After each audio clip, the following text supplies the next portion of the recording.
And, this touches on another huge aspect of new technological changes. What if I don't want to learn how to use AI? What if as people age, it gets harder to learn new things. What if I'm like, I really love programming the way I already do it, and I'm just not interested in this new thing? I mean, if this is your job, you don't really have a choice, potentially. Like, you might not have a choice. If you want to keep your job, you might have to learn how to use this new technology. That is taking autonomy away. And I think from us, and I think that makes us less happy. It's like, it's like this sort of grumpy thing, like, oh, I got to learn this because otherwise I'm going to be left behind. And so technological change, and you hear, this is a big part of the topic around AI, is like, which jobs are going to be replaced? Like, I don't know. To me, it's absurd. It's like, why do we want that? Like, why as a society is that a thing? Why aren't we like, oh, okay, AI could replace these jobs, but the amount of money that businesses make shouldn't change, right? So maybe if your job gets replaced by AI, you just get free income. Like, that income was going to, that profits, that revenue is going to the company regardless of whether you are doing the labor or the AI is doing the labor.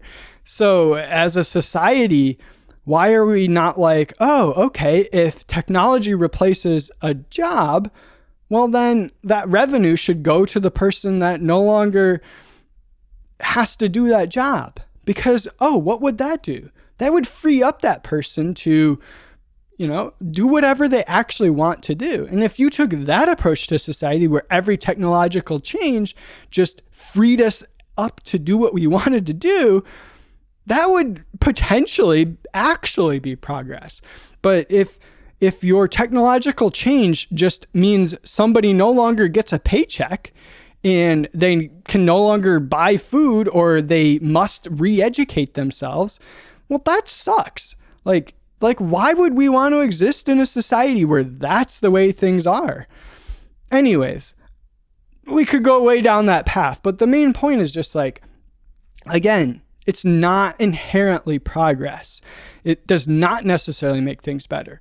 Maybe it does, maybe it doesn't. But the systems we exist in, they're not incentivized to figure out answers to these questions before deploying the technology. They're just not. That's not the way things work. The world that we are going forward into with AI is one where we haven't answered any of these questions about its impact on society or us as humans. We're just going to deploy it anyway. We're going to use it anyways. It's,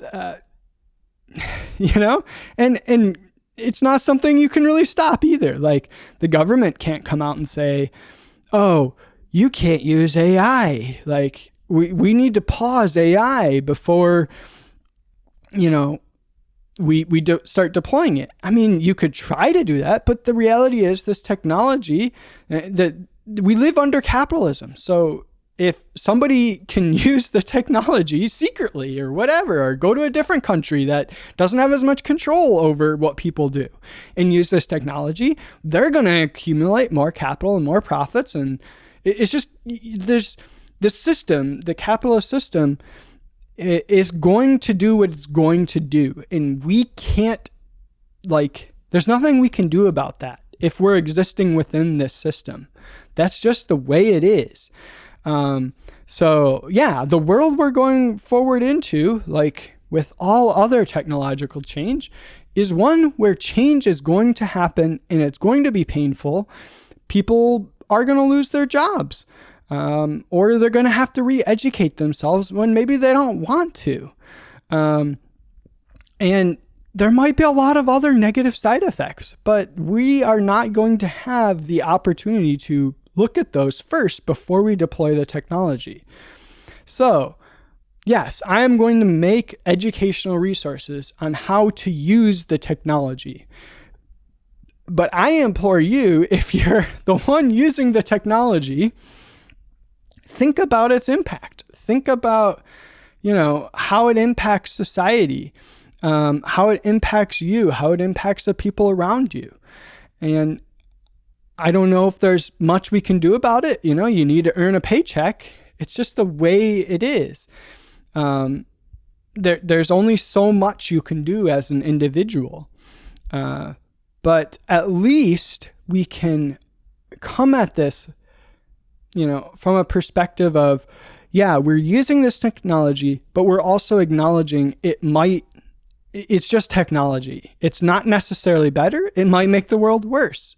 It might.